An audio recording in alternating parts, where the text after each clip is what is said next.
Мијатата сабота завршивме со 13-та глава од Откровението за ликот на зверот и ја начнавме 14-та глава, па таму ќе сакаме да продолжиме денес, да отвориме Откровение 14-та глава за темата под наслов Третиот ангел.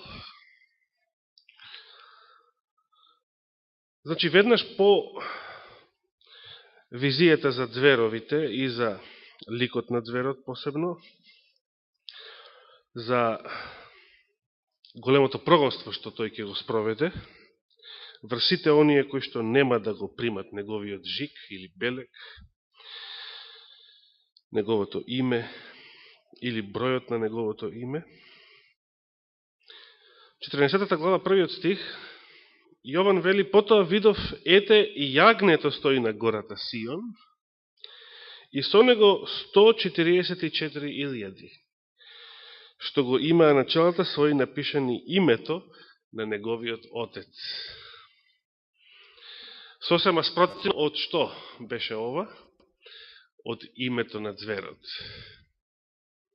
кое што име го содржи бројот 666.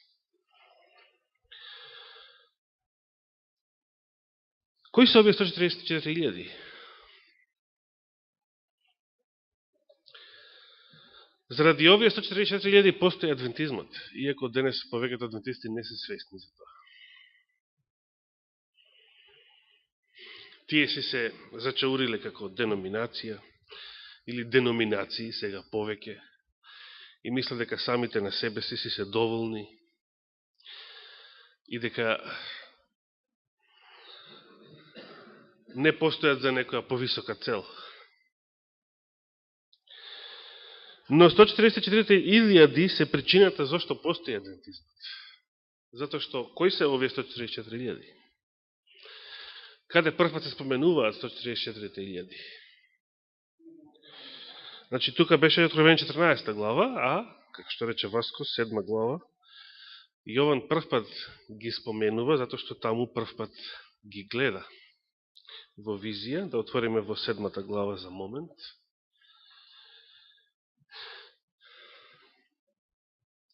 На самиот почеток од главата, тој вели: потоа видов, значи после визијата за 6 печати, потоа видов 4 ангела, како стојат на 4 агли од земјата,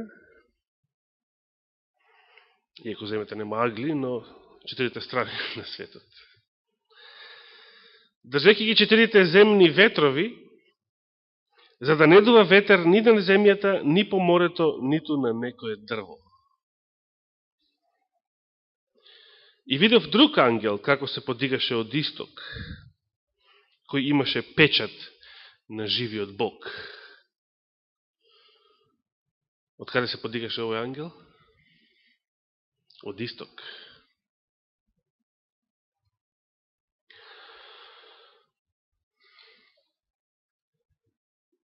И тој извика со висок глас кон 4 ангели, на кои им беше дадено да и пакостат на земјата и морето, велејки: не пакостете и на земјата, ниту на морето, ниту пак на дрвијата.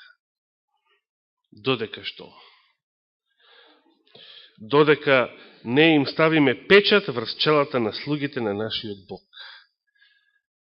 Да размислим уште еднаш за овој стих во контекст на времето во кое што живееме. Времето во кое што слушаме и гледаме на сите страни дека се расипува земјата, се расипува храната, се расипува морето. Не пак остете и на земјата, ниту на морето, ниту пак на дрвјата, додека не им ставиме печат врз челата на слугите на нашиот Бог. Уште колку време овие ангели ќе ги држат ветриштата? Па ние веќе живееме во време кога сето ова се расипува. Зарем денес имаме здрави дрва? Зарем треба да почекаме да се расипат сите дрва? Сите растенија? Целата земја?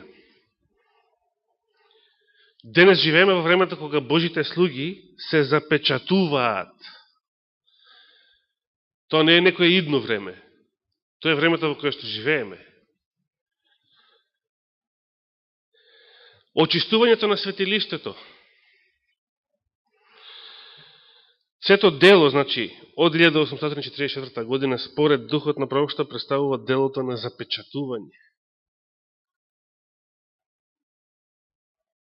Целта е да се запечатат слугите на живиот Бог, за да може Христос да ја заврши својата првосвещеничка служба.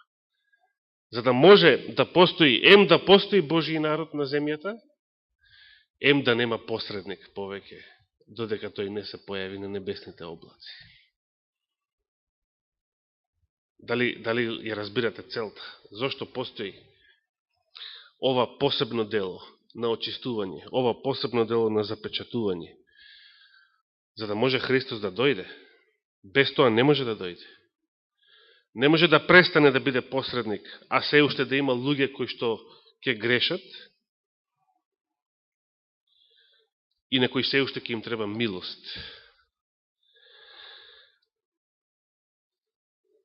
Ако пак сите умрат, тогаш нема да има живи верници кои што ќе го дочекаат.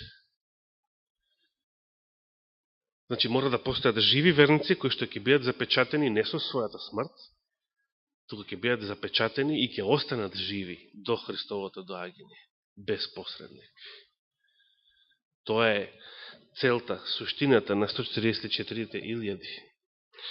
Тоа е триумфалната црква за која што зборува духот на пророштво. Црквата што ќе триумфира.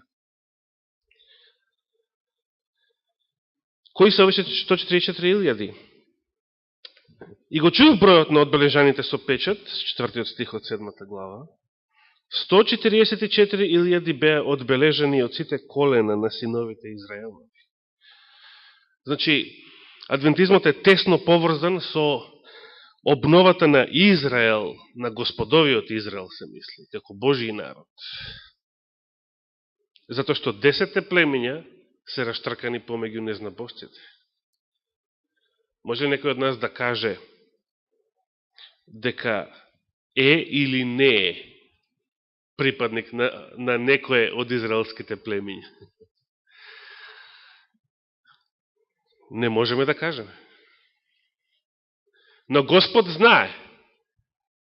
Господ знае кој од нас има најблиска роднинска врска со некое од 10 племиња кои што беа расејани меѓу народите по асирското робство и им се губи од тогаш секоја трага, барем што се однесува до човечката евиденција, инаку пред Бога и неговите очи ништо не е загубено.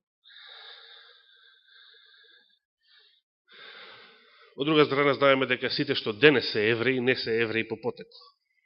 Например, ашкеназите, тоа се келти, незнабожци од средниот век, кои што го прифатили јудеизмот како вера, но не значи дека се имаат крвно потекло од евреите од библиски времења. Како што тоа е случај со сефардите, со шпанските евреи, нашите евреи тука.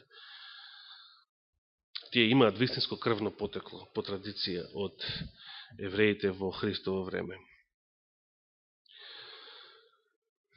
Интересно е што во оваа визија во 7 глава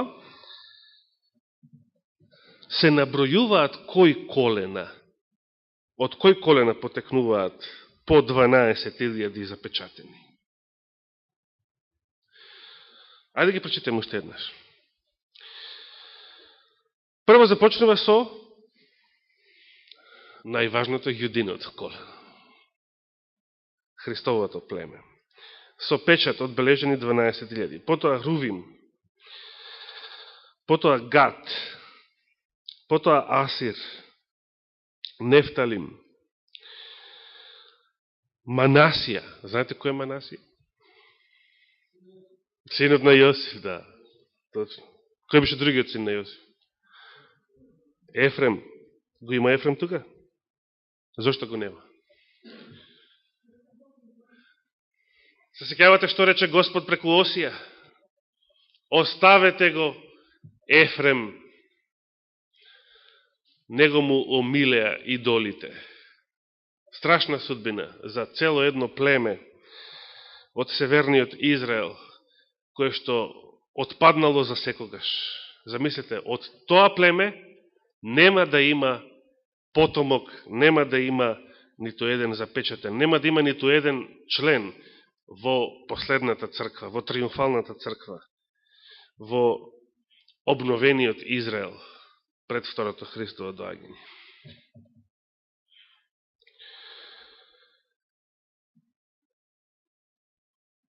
Најстрашно нешто што може да се случи е Господ да не остави. Значи, не да не убие со гром или не знам што, туку само да не остави. За секогаш.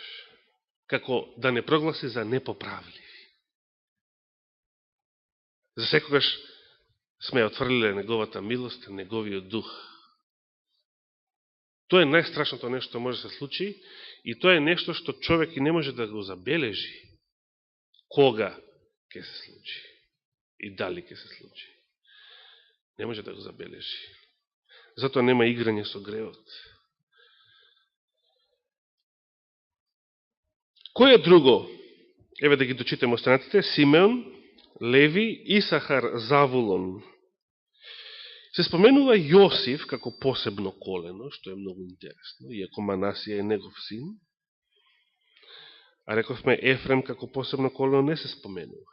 Тоа што Јосиф имал трето дете, имал други потомци, освен овие двајца. Венијамин исто така, кој што заедно со Јуда се двете јужни племиња. Кој е друго, освен Ефрем, не е споменато? Дан. Точно.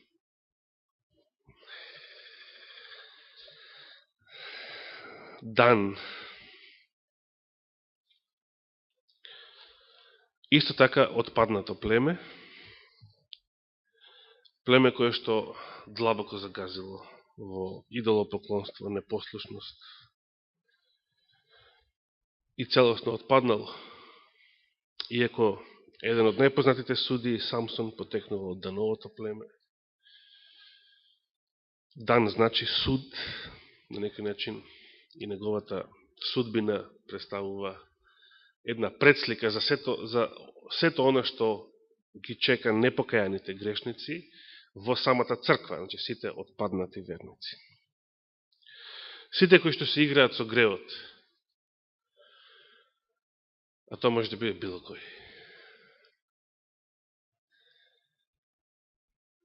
Да се вратиме на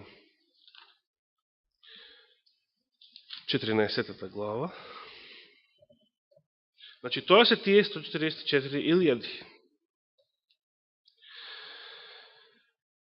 Да го почитаме вториот стих па натаму, значи, еден мал опис за истите. И чув глас од небото како шум од многу води и како звук од силен гром. Чув глас на харфисти што свират на харфите своји. И како да пеат нова песна пред престолот и пред четирите животни и старешените. И никој не можеше да ја научи таа песна, освен оние 144.000 кои беа откупени од земјата. Много интересно. 144.000 ќе пеат посебна песна која што никој друг не може да ја пее и не може да ја научи. Зошто е тоа така?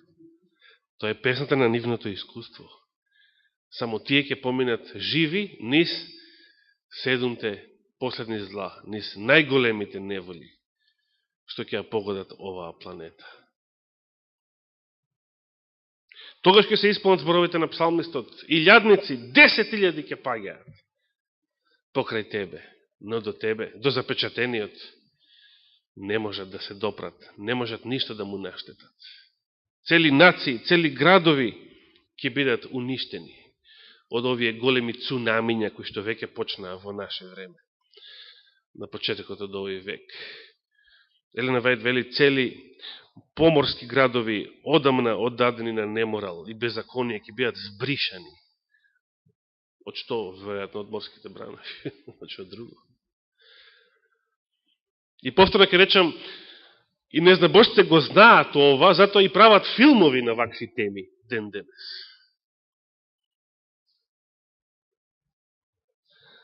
Знаат што пише во Библијата. Знаат што следува. И тоа со сигурност ќе се исполни. Меѓутоа, овие 144.000, овие безсмртници, ќе можат со вера во Бога, се разбира, иеко во длабока агонија и длабоко внатрешно искушение, сепак ќе останат здрави и живи до Господовото доаѓање. Додека од нивните грла не излезе оној триумфален восклик, како што пишува на крајот од големата борба.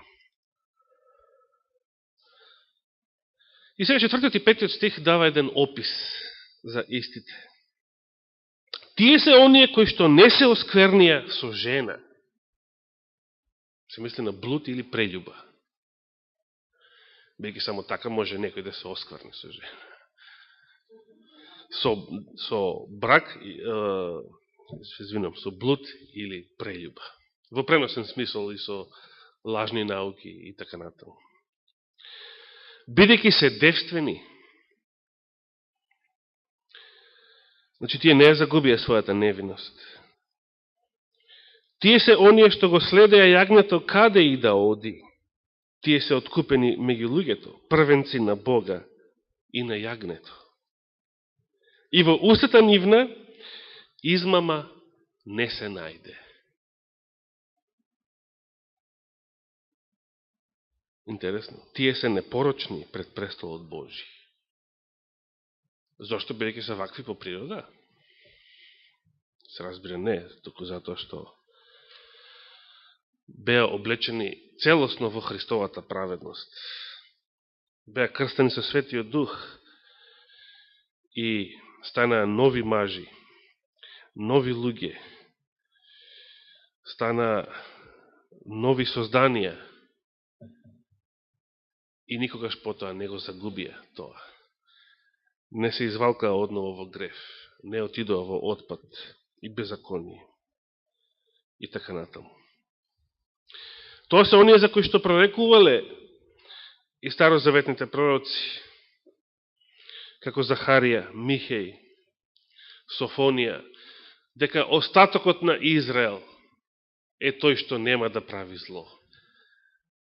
Остатокот на Израел нема да лаже. Остатокот на Израел.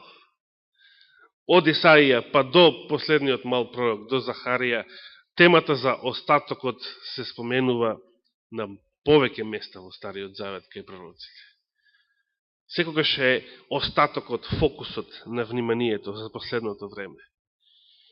Ке постои некој остаток од Израел, велат старите пророци, кој што нема да прави зло, нема да се кланя на идоли, нема да блудствува и во неговата уста нема да има измама.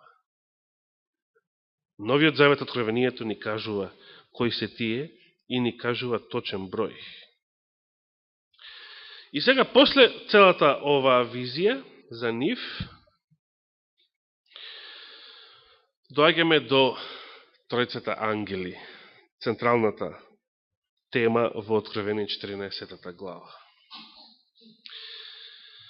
Јас се насловив оваа тема како третиот ангел, но за да зборуваме за третиот, мора да зборуваме за првите двајца. Точно. И видев друг ангел како лета среде небото, кој имаше вечно евангелие, за да им благовести на жителите земни, на секое племе и колено, јазик и народ.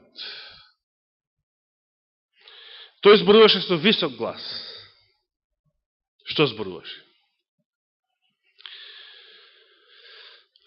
Традиционално го знаеме изразот бојте се од Бога, иако овој превод вели имајте стравопочет кон Бога. Значи, овие преведувачи си зеле заправо да динамично да го толкуваат изразот што значи да се боиш од Бога.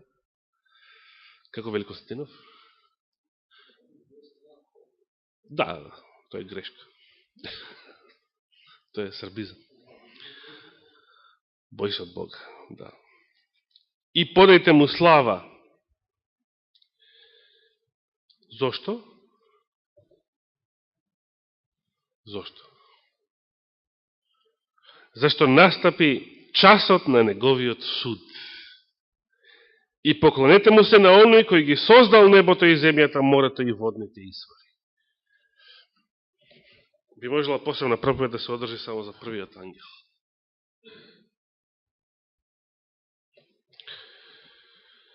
Значи, овој ангел има вечно евангелие.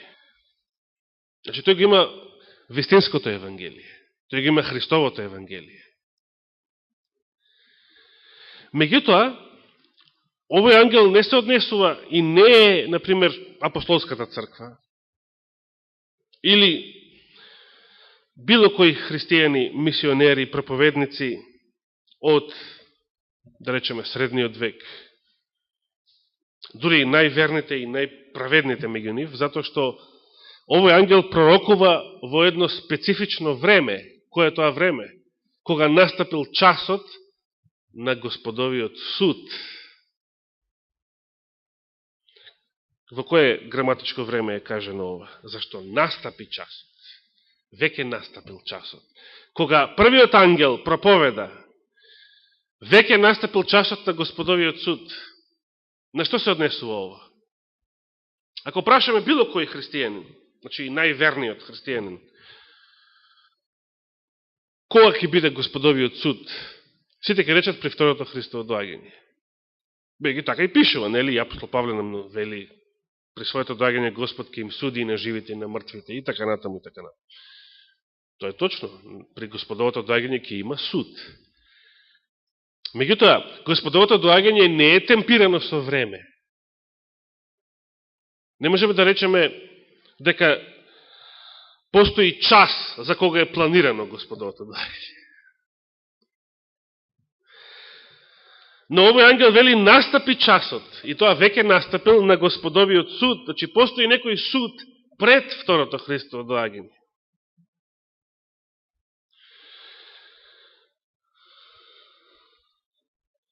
Данијел 8.14 вели 2300, во оригиналот вели вечери и утрини, меѓутоа во првите англиски преводи од средниот век денови и ноки, бидејќи времето се одолжи, настана по инаква историја, Израел не го исполни Божиот план и неговиот завет. Господ подигна црква во главном од незнабожечките народи.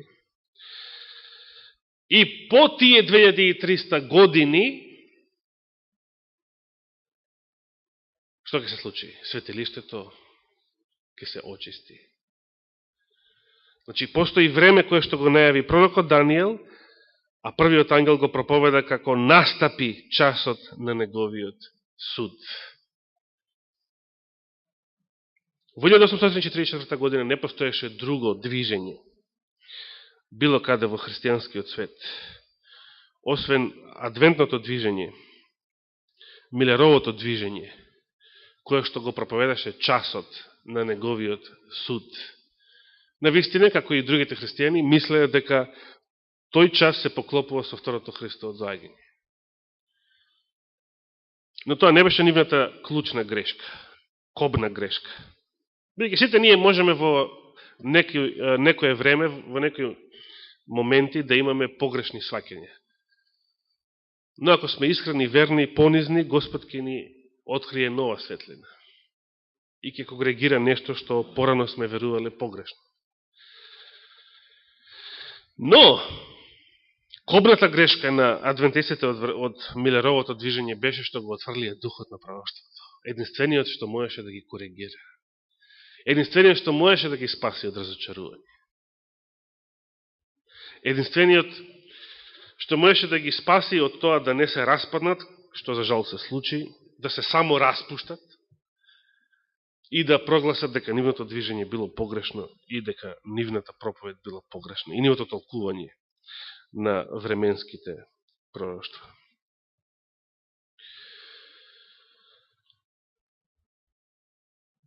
Потоа вели, 8 стих, и друг ангел се појави по него, по овој првиот,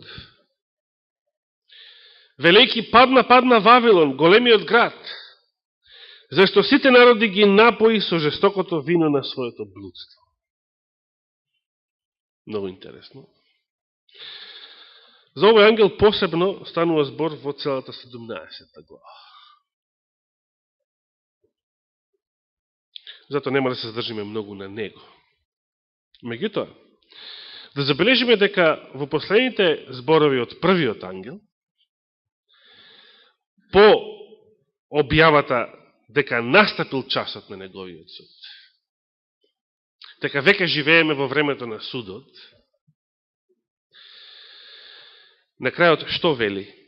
И поклонете му се на оној кој ги создал небото и земјата, морето и водните извори. Така вели. Зошто го вели ова? Затоа што првиот ангел почнува да проповеда во време кога христијанскиот свет го заборава Творецот, почнува да верува во еволуција.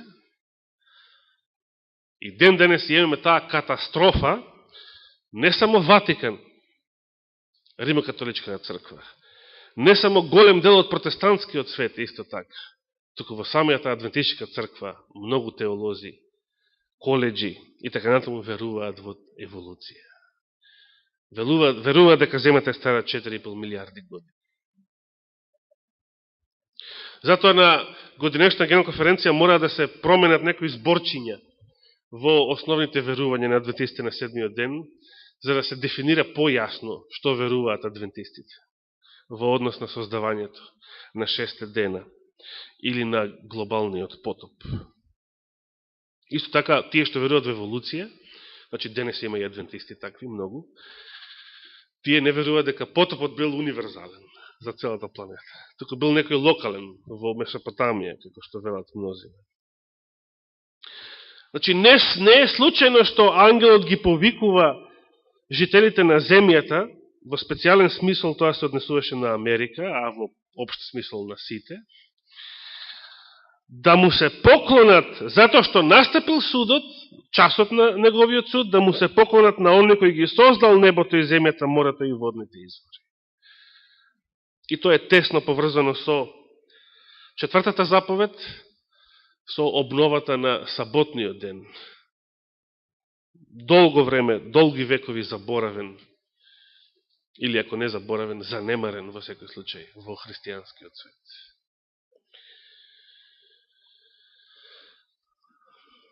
Затоа што голем број цркви и протестантски деноминации го отфрлија ова, и од тогаш наваму, од 19. век па наваму, тие се наоѓаат во постепена, но се подлабока и подлабока деградација до ден денес.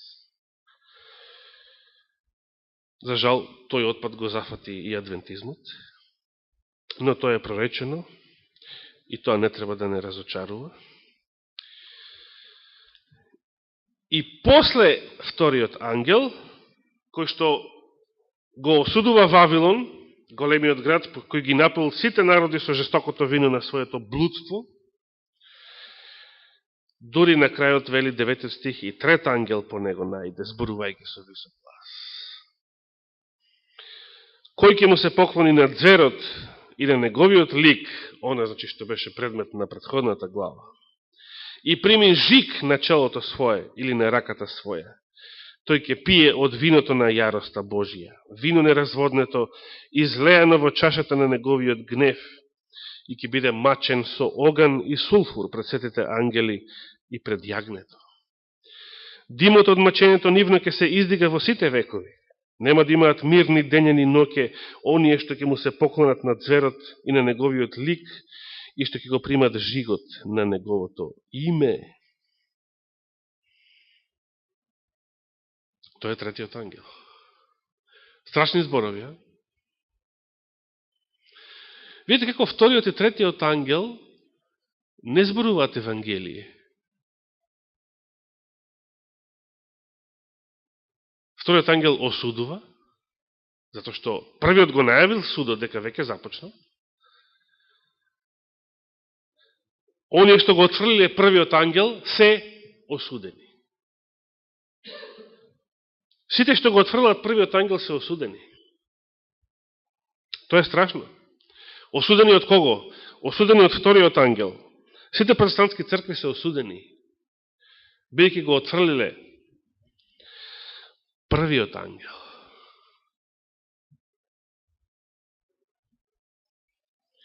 Осудени се од вториот. Но кој се ќе биде осуден од третиот ангел? И зошто третиот ангел кажува вакви страшни зборови? Се разбира? Казната што е најавува третиот ангел ќе ја добијат сите што ќе го примат жигот на цверот. Меѓутоа, пошто се разликува третиот во тој случај од вториот. Значи, постои разлика во времето како прво. Вториот ангел проповеда 1844 година и потоа. Меѓутоа, третиот ангел специјално проповеда од тогаш кога адвентистите ја прифатиле вистината за саботата, за четвртата Божја заповед.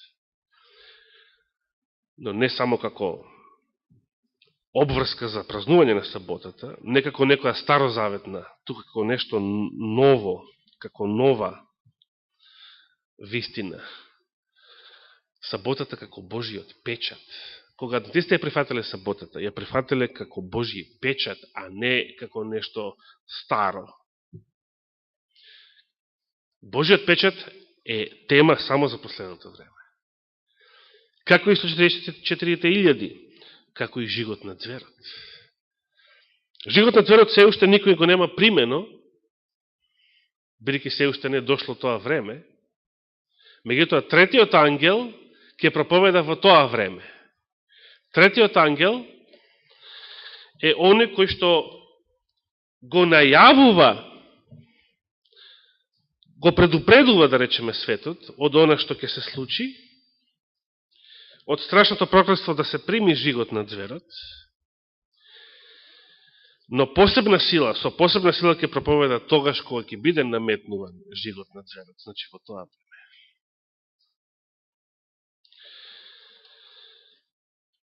И посебно ќе ги осуди кого?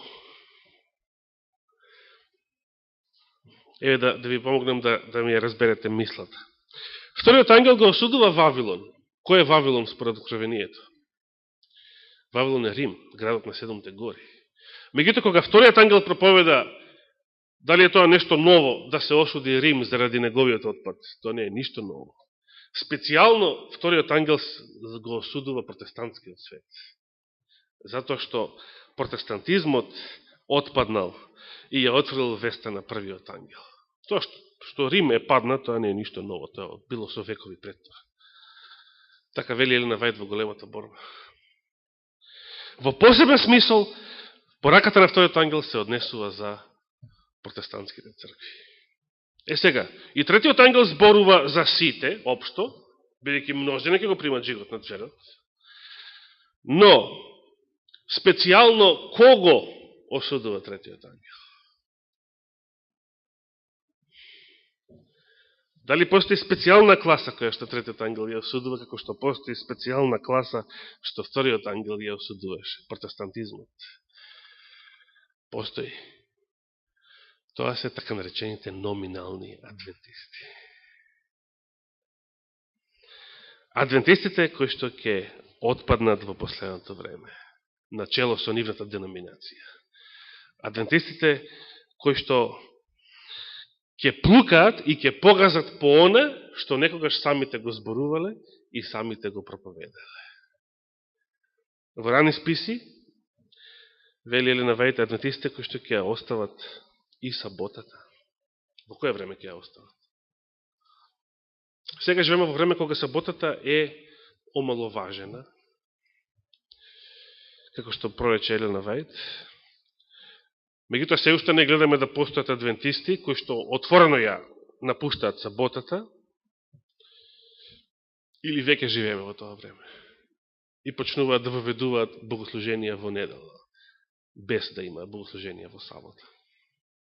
Има ли такви адвентистички цркви веќе денес? Годинава прочитавме дека некои цркви наводно почнале така, некои местни цркви. Колко е тоа вистина, не знам.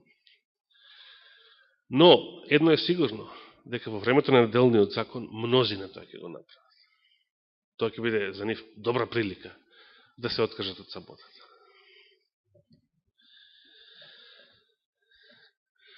Така доаѓаме до темата за номиналните адвентисти, за која што рековме посебно ќе ја објасниме. И тоа ќе остане како посебна тема следната сабота. Ако даде Господ живот и здравие. Елена Вајд во рани списи зборува за номиналните адвентисти, кои што постоеле и во неизино време. Ќе видиме кои се тие што постоеле во неизино време. Меѓутоа, бидејќи таа зборува за номиналните адвентисти како за некои кои што ќе постојат во последното време, значи во времето на неволите, кога ќе бидат прогонувани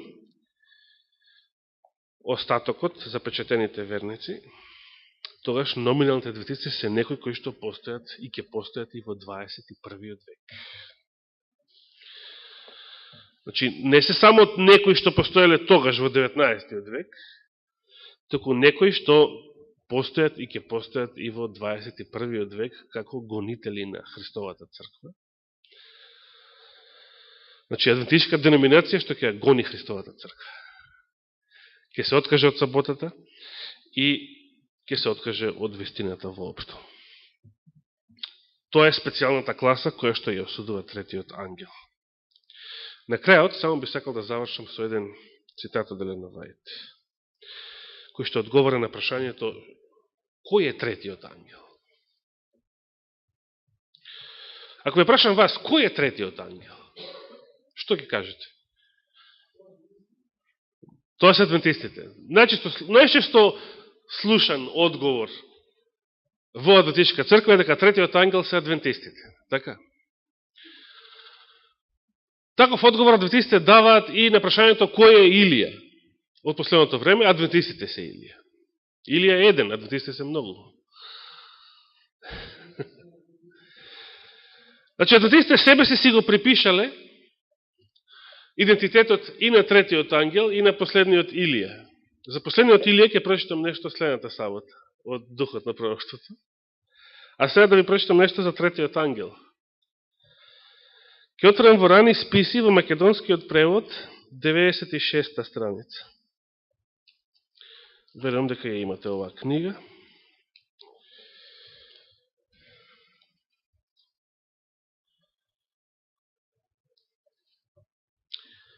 Тоа е последниот пасус пред да започне главата со наслов до неискусните, или последниот пасус од главата верност во доаѓање на богослужение.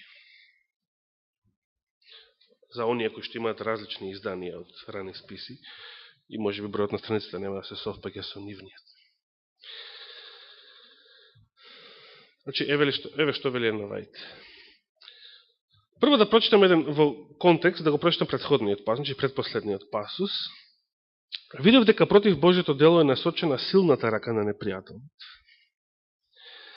И затоа треба да се искористи помошта и силата на сите кои ја љубат вистината и кои со своите заложувања и интереси може да ги држат раците на бранителите на вистината, за овие со постојана и грижлива будност да може да го сузбијат непријателот. Сите треба да стојат како еден, сложни и соединети во делото. Жалово не е така. Затоа сатаната ги сеја адвентисти како пченица. Но сите треба да стојат како еден, сложни и соединети во делото. Таква ќе биде триумфалната црква. Такви ќе бидат 144.000. Секоја енергија на душите треба да се разбуди, затоа што сето тоа што треба да се прави брзо. Треба или не треба да се прави брзо? Денес живееме во време кога гледаме дека непријателот работи брзо. Настаните се редат брзо во светот. Крајот наближува со брзи чекори, многу брзо. И сега, дури потоа, вели Елена Вајд нешто што мене многу ме воодуши кога првпат го прочитав пред 20 години.